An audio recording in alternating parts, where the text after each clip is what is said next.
अस्सलाम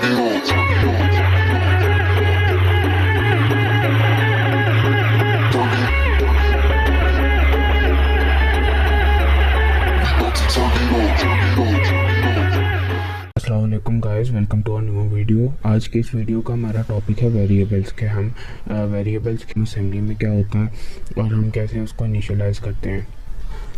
तो वेरिएबल एक जो है टेम्परेरी मेमोरी का ब्लॉक आप समझ सकते हैं कि अगर हमें किसी मेमोरी के अंदर स्टोर करवाना है तो हम उसको वेरिएबल से स्टोर करवा सकते हैं। वेरिएबल रिप्रेजेंटेटिव होता है कंप्यूटर मेमोरी का। अगर हमें कंप्यूटर मेमोरी में किसी चीज़ को टेम्परेरी तौर पर भेजना है स्टैक के अंदर तो हम वेरिएबल्स का यूज़ करते हैं कि डेटा टाइप होती है जो असाइन होती है मेमोरी एड्रेस से, सही है। एक्सप्रेशन होते हैं हमारे, जो करेक्टर रेंज होती है वो 0 से 255 करेक्टर्स हम स्टोर करवा सकते हैं अपने वेरिएबल्स के तौर पर। 16 बिट नंबर रेंज में हम जो है -3268 से लेकर 32767 तक करेक्टर्स हम सेव करवा सकते हैं। उसके बाद हमारे पास ये कंटिन्यू है। वेरिएबल नेम आता है सबसे पहले, उसकी टाइप आती है और इनिशियल वैल्यू आती है। असेंबली के अंदर हम किसी वेरिएबल को डिक्लेयर करते हैं तो हम उसका नेम लिखते हैं, टाइप लिखते हैं और इनिशियल वैल्यू। तो उसको जाकर देखिए, उसमें मैंने थोड़ा सा सिंटेक्स लिख कर दिखाया कि हम कैसे जो है वेरिएबल को डिक्लेयर करते हैं।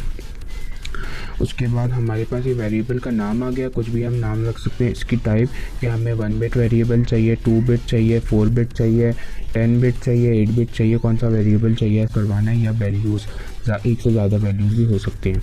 तो डाटा डेफिनेशन डायरेक्टिव, ये हमारे पास कुछ डायरेक्टिव्स हैं जिस तरह define bit, define word, define double word, define Q आता है, डिफाइन 10 आता है हमारे पास। तो डाटा डेफिनेशन डायरेक्टिव में हमने सबसे पहले माय अरे लिखा, हमने अपने अरे का नाम जैसे हम लिखते हैं। उसके बाद हमने इसकी टाइप दी कि हमें इसमें 2 बिट वेरिएबल इनिशियलाइज करवाना है। उसके बाद हमने इसमें हेक्साडेसिमल ASCII कोड का यूज़ करते हुए वैल्यूज़ सेव करवा दी। 1000H एंड 2000H ये किसी भी चीज़ की ASCII वैल्यूज़ हैं। ये हमारे पास डिफाइन बाइट आ गया, 1 बाइट लेता है, पहले बता दिया आपको मैंने। डिफाइन वर्ड 2 बाइट लेता है। डिफाइन डबल हमारे पास 4 बाइट लेता है।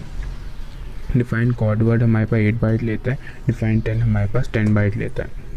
उसके बाद हमारे पास डिफाइन जो है बाइट है, इसमें 1 बाइट आ गई। हमने जो है इसके अंदर 8 बिट का 1 बाइट होता है तो हमने एक इसके अंदर बिट स्टोर करवा दिया।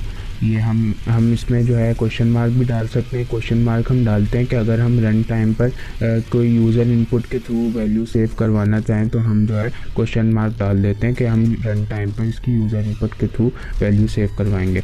उसके बाद हमारा 8 बिट का 1 बाइट होता है तो हमने ये 2 बिट के जो है ले लिए हैं, 8 बाइट पूरे ले लिए हैं। ये इसकी मैक्सिमम स्टोरेज है जिसमें हम इसमें मैक्सिमम इतनी स्टोर करवा सकते हैं। उसके बाद डिफाइन वर्ड, ये हमारे पास 2 बाइट का होता है, मतलब 16 बिट का होता है।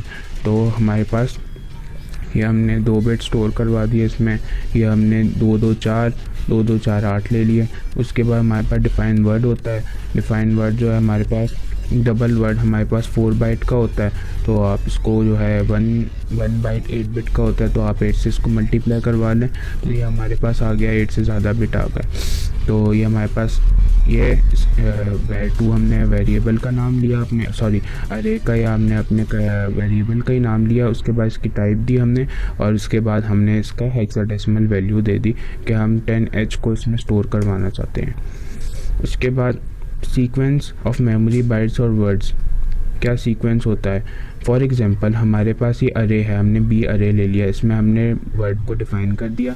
हमने 1 बाइट के वक्फे से जो है इसके अंदर वैल्यू स्टोर करवा दी। 10H 1 बाइट लेगा, 20H दूसरा बाइट लेगा और ये तीसरा बाइट लेगा।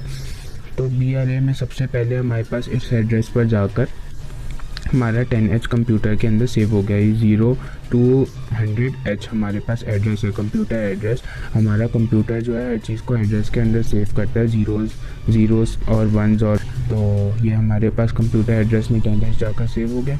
उसके बाद हमारे पास जो है हमने सेकंड ये लिया तो ये अब इसके अगले एड्रेस पर सेव होगा। ये 1 बिट की एलोकेट कर ली, सेकंड बाइट मतलब उसके अगले जो बाइट है उसके अंदर हमारा 20H जाकर सेव होगा। और फिर जो है हमारे पास उसके अगले मतलब 1 के बाद 2 के अगले बाइट में हमारे पास 30H सेव होगा, क्योंकि ये एक बाइट एलोकेट कर रहा है। अब इसको हम डिफ्रेंशिएट करते हैं इससे वर्ड से। हमारे कर्सर किधर चला गया। अगर हमारे पास ये अरे है फर्स्ट, हमने इसको 2 बाइट एलोकेट करवा दिया, ठीक है। अब ये 01 को छोड़कर 02 पर सेव करेगा हमारा 40D, मतलब 40 के जो डेसिमल पर होगा वो हमारा 2 बाइट छोड़कर एलोकेट करेगा, क्योंकि 2 बाइट तो ये ऑलरेडी ले चुके हैं 0 और 1 को, तो 2 और 3 को छोड़ेगा ये, और फिर हमारे पास ये 29887D को स्टोर करवाएगा, और फिर 5 और 6 को छोड़ेगा, और 6 पर हमारा 4 और 5 इसने एलोकेट, नेक्स्ट हमारा 8 पर आएगा। वर्ड 1 DW ये हमारा हेक्साडेसिमल का एड्रेस है, एड्रेस जो है वर्ड 1 का है, और ये हमारे पास हाई बाइट होते हैं। मतलब अब हमने 2 बाइट इसमें लिए हैं ना, तो ये हिस्सा हमारे पास जो है हाई बाइट का होता है, और जो 34H हमारे पास है वो लो बाइट का होता है। मतलब 12H जो है हमारे पास शुरू के 1 बाइट में स्टोर होगा, और 34H जो है हमारे पास दूसरे बटर्स हमारे पास हमारे एरे का नाम है, DB डाटा टाइप है, और ABC हमें प्रिंट करवाना है, तो हमने इसको कॉमा में लिख दिया, या हमने इसको कॉमा हटा के इसके ASCII कोड में लिख दिया जो कि हेक्साडेसिमल है। 41H जो है वो A का ASCII कोड है, 42H जो है वो B का है, और 43H जो है वो C का है। असेंबलर जो है वो अपर और लोअर केस के अलग जो है इसकी कोड को कंसिडर करता है, हम जो है कंबाइन कर सकते हैं। तो हमारे पास ये मैसेज आ गया, फॉर एग्जांपल हमने किसी को मैसेज देना है तो हम उसकी डाटा टाइप दे, मतलब हमारी लाइन में स्पेस आ जाएगा। 0TH जो है हमारी अगली लाइन के स्टार्ट में कर्सर को हमारे शिफ्ट कर देगा, और मतलब हमारा जो हेलो है वो एक लाइन में प्रिंट होगा।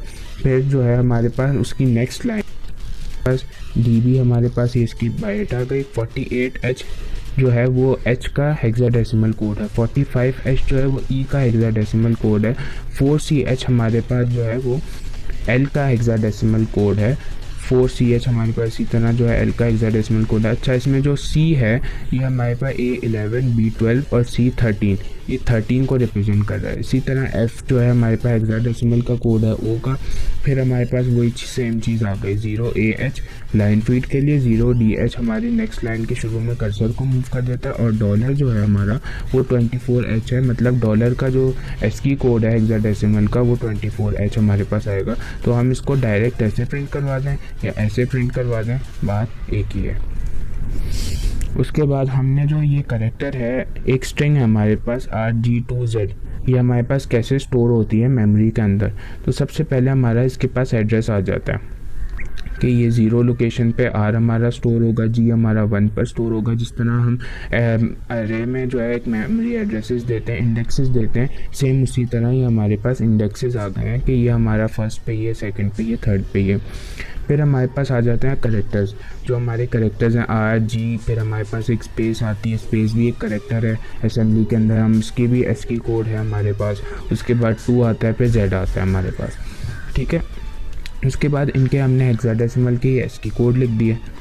उसके बाद ये हमारे पास मेमोरी कंटेंट आ जाते हैं कि हमारा जो R है वो इस मेमोरी, इस बाइनरी मेमोरी में जाकर स्टोर होगा। हमारा कंप्यूटर जो है 0s and 1s को समझता है, तो मतलब बाइनरी ऑपरेशन में हमारा कंप्यूटर काम करता है। तो ये हमारी स्ट्रिंग जो है वो इस मेमोरी, इस बाइनरी मेमोरी एड्रेस पर जाकर स्टोर होगी।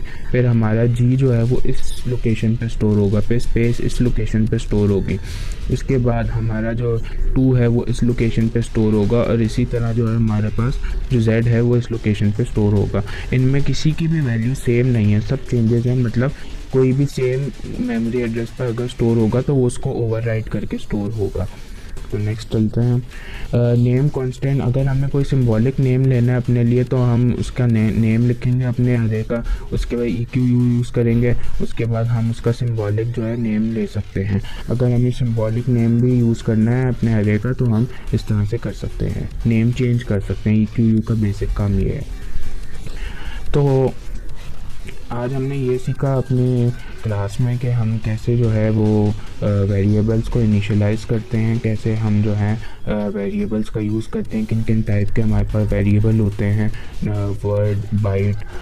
नेक्स्ट वीडियो में हम और बहुत सारी चीज़ों को देखेंगे और इससे रिलेटेड एक लैब भी करेंगे। तो आप देखते रहिए इस प्लेलिस्ट को। मैं मिलता हूँ आपसे अपनी नेक्स्ट वीडियो में, जब तक के लिए अल्लाह हाफ़िज़।